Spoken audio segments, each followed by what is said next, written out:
I'm Renee and you're watching Island House Handmade. Hello everyone. Today we're making a fall transition denim jacket with 3/4 sleeves and short at the waist.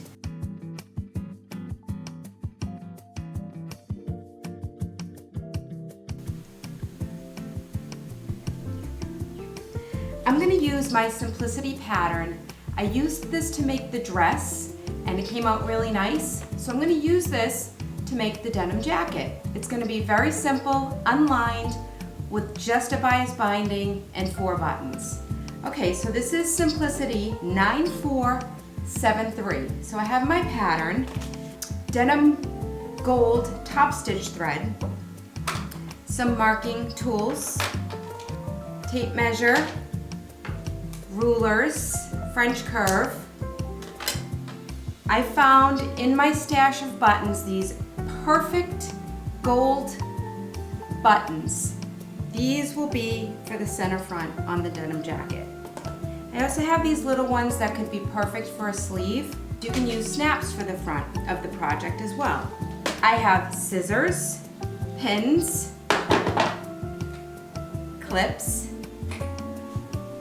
beautiful denim, and scraps of denim that will work for the patch pocket. And what I'm going to do is mash up the inspiration that I found on AnnTaylor.com, the pattern that I have that's similar, and I'm using this pattern for the crew neck. So look through your patterns and mash patterns together where you can to get the look. See this video, it's going to be all edited so that it's easy formatted for you to follow the steps and make this. The time it takes for you to gather all your tools, cut out the pattern, get your fabric laid out and cut, it's going to take around 3 to 4 hours. At the end, I'll let you know how long it took me to actually make this, so you can put aside the right amount of time to make your project.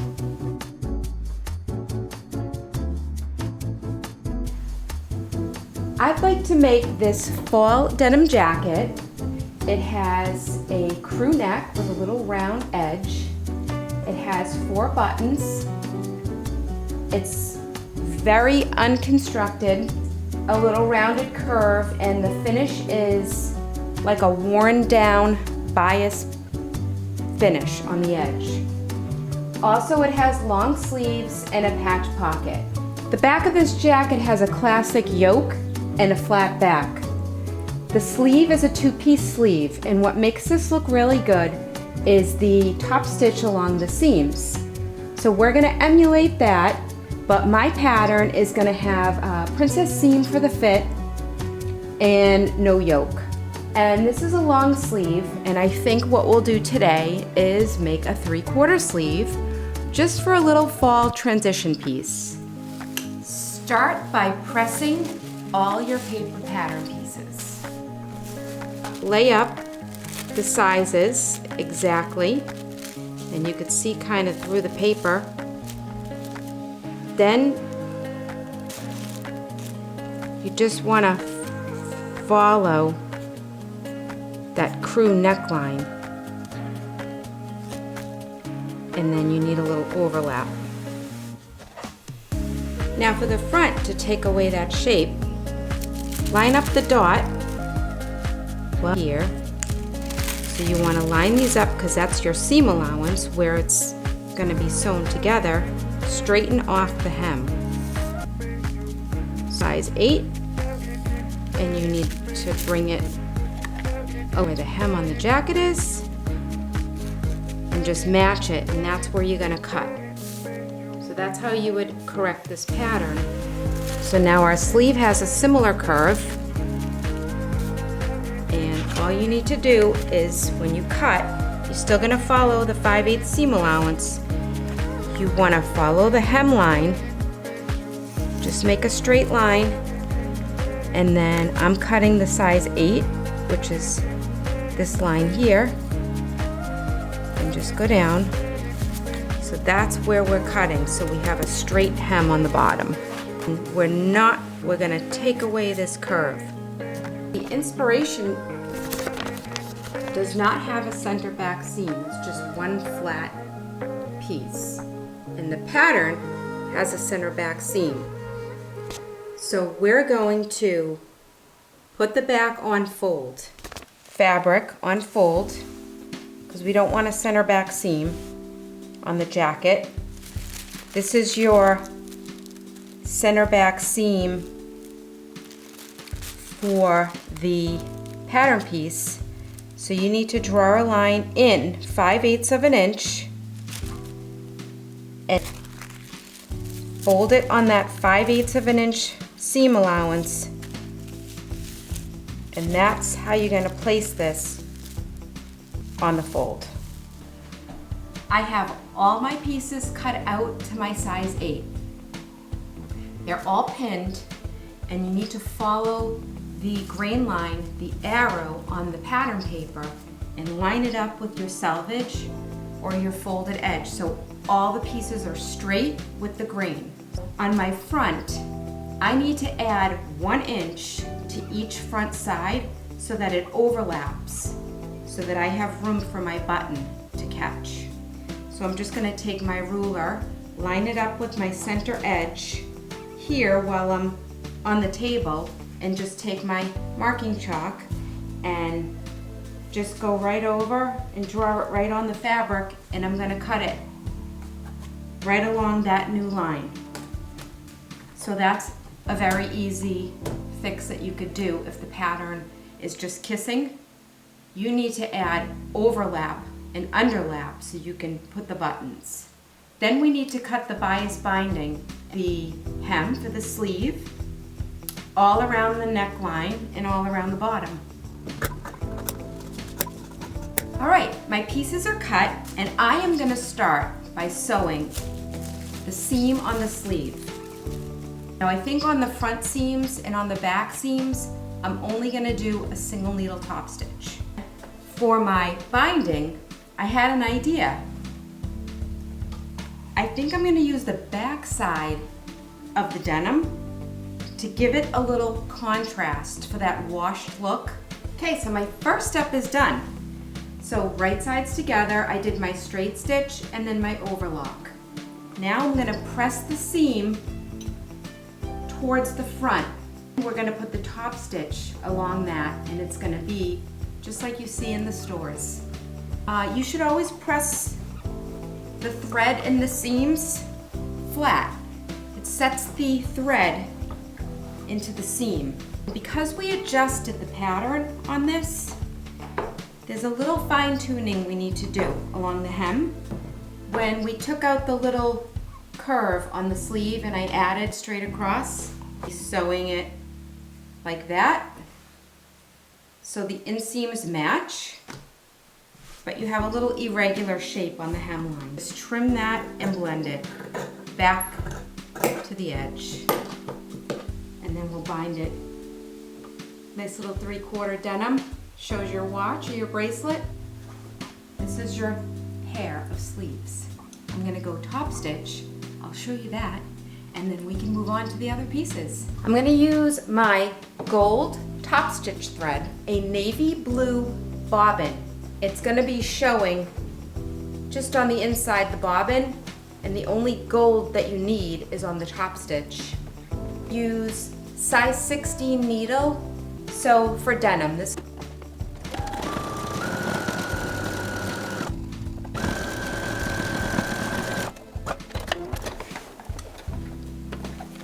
there's my double needle top stitch. Now measure the bottom edge of your sleeve hem. I'm getting from edge to edge 12 1/4. This is the straight grain, this is the cross grain, and this is the bias grain. We need 12 1/2 times 2. With your ruler, here's 13. Let's leave a little extra room. Okay? You'll just cut there.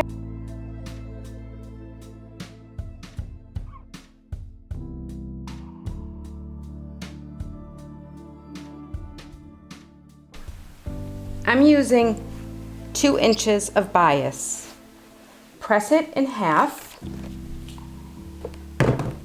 and then I'm going to press it in toward the center. So this will be a half. Then you're going to press this side towards that center fold.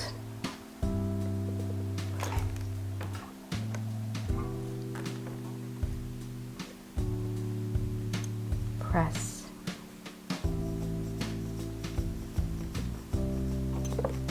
This will just help you get started. Here's the sleeve.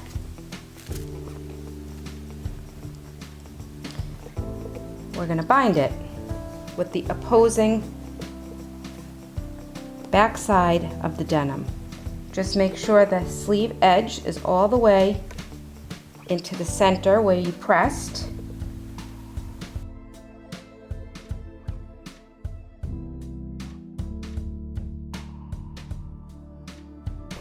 Okay, so here I top stitched with the gold thread. This is the binding on the bottom. Put it here. Sew the inseam all along straight up.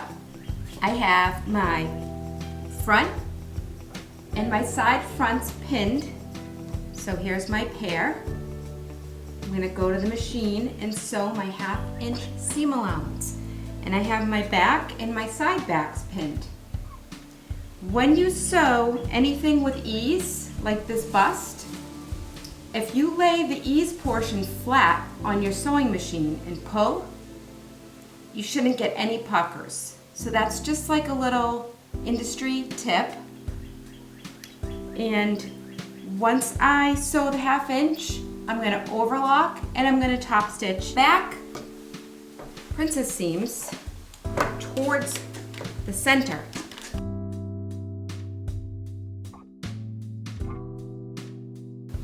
Nice and flat.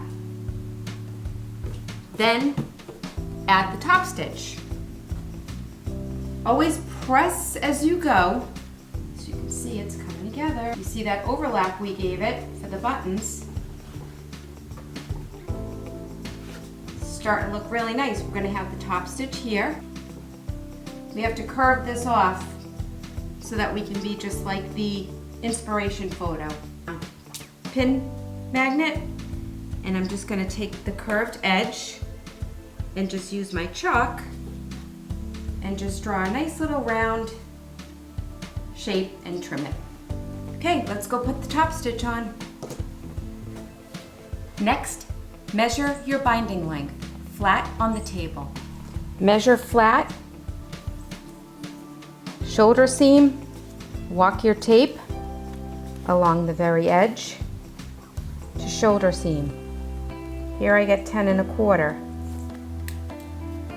10 1/4. Now you need to add 1/4 inch seam allowance to each side.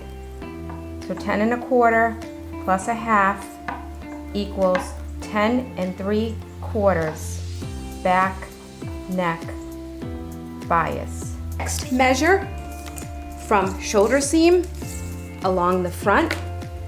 Walk your tape all the way down around the bottom curve into the side seam. I have 30.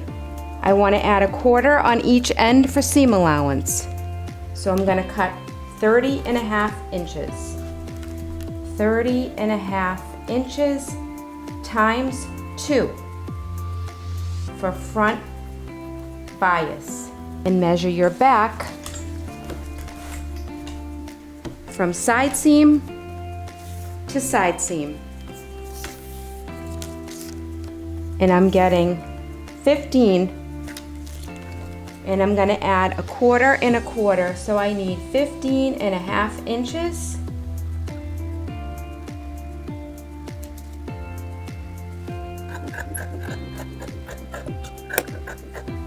My bias is cut, and remember, this will be the right side. Set up your pieces. This is the neck. Just go along the front to the side seams. So, right sides together.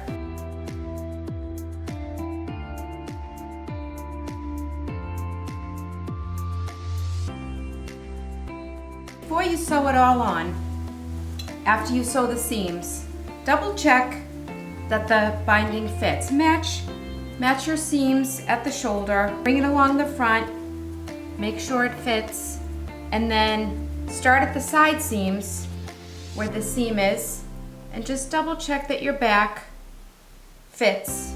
Set up your bias really good for success. Press it all like I showed you in the beginning of the video and make it really flat. Pin on the bias binding to the wrong side, just like this. This is the binding we pre-pressed. Open it and pin it on the inside all along the bottom. Here's the front curve. Use lots of pins all along the edge. Starting at the shoulder seam in the back. And there the press line is, the 1/2 inch right here. We're gonna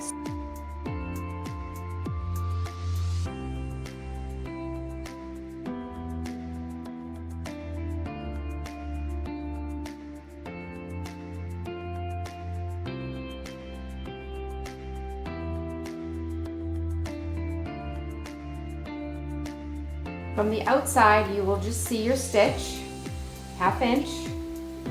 Now we're gonna pull out the binding from the back.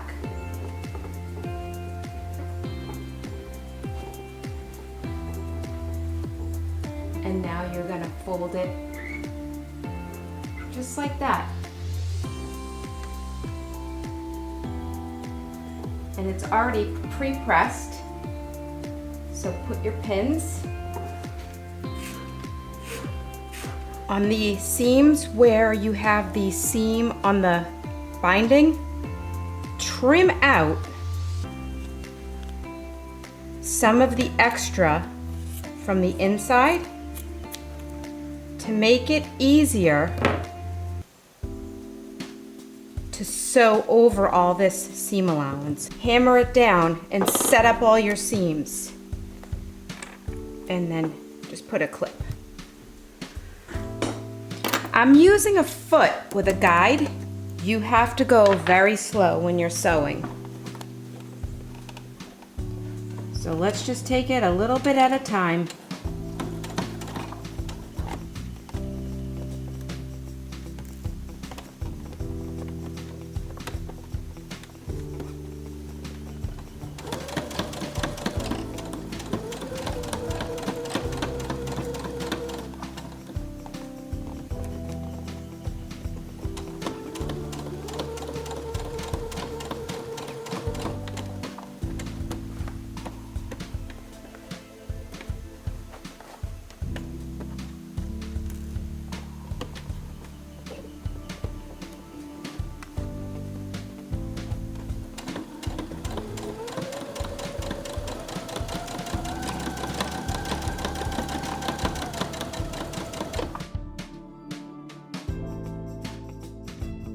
Mark your buttons.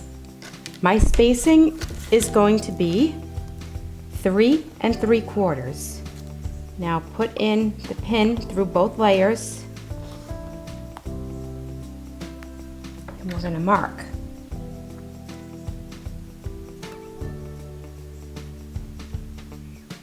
This is where I'll sew my button, and when you flip it, this is exactly where your buttonhole is going to be, right here. So we're going to mark it.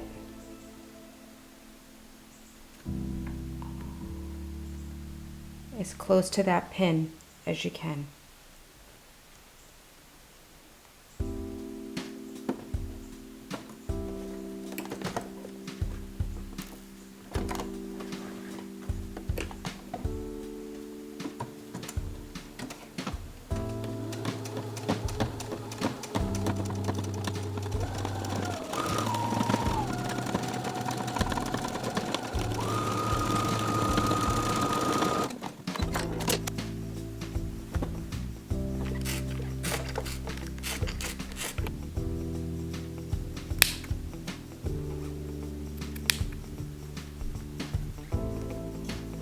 Buttons are pinned in place, and I have a double thread.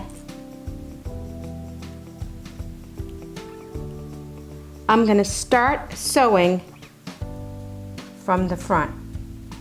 I don't have any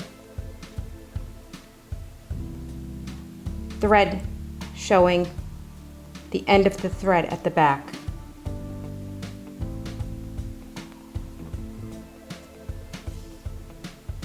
And then through.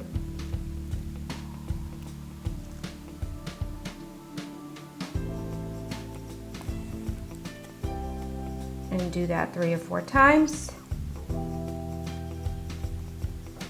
I just do this a couple of times.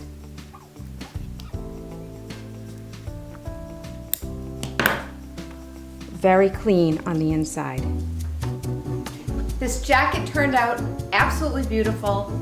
I love that I had these gold buttons, and I love that I used the opposite side of the fabric for the binding. It just gave that little extra pizzazz, and it actually kind of looks like a little Chanel vibe. So I would say this took me about 5 hours from start to finish. So definitely leave yourself at least a half a day, if not more, if you want to just work it in pieces. But I am really happy with the way this came out. It was very close to the inspiration, and that's the beauty of design. You take something that you want to do and you create it and turn it into your own. I finished, and I love the way it came out. I added these faux welt pockets, and the buttons are stunning. Thank you so much for watching till the end. I hope you've learned something today, and I hope that I've inspired you to work on a project and create something fabulous for yourself. And I will see you on the next video. Bye for now.